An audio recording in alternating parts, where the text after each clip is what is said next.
A blessed day, everybody. How are you? It's Sunday here in Sweden, and after church, excited kaming umuwi para sa aming home-cooked meal. So, nagluto kami ng lunch and dinner na rin dahil mamayang gabi, early pa ang aming virtual business convention. So, minubuti kong i-prepare na ang dinner. Dali! Pasilip sa ating mga luto sa munting kusina. We have puchero for lunch, pork puchero. And I'm so happy na nakahanap ako ng ayan, ano ito? Sayote. At ito naman, sabaw. At para may namis-namis ang sabaw, lagyan natin ng celery. O wala akong pak choy or cabbage, kaya hindi ko na ilalagay ito sa puchero.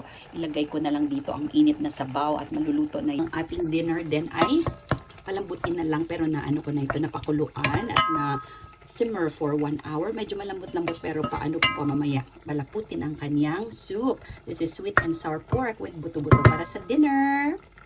Ilang days din tayo na Swedish food at medyo dry ang ating kinakain, although masarap naman, kaya naghahanap ako ng something na may sabaw, kaya nagpuchero tayo today.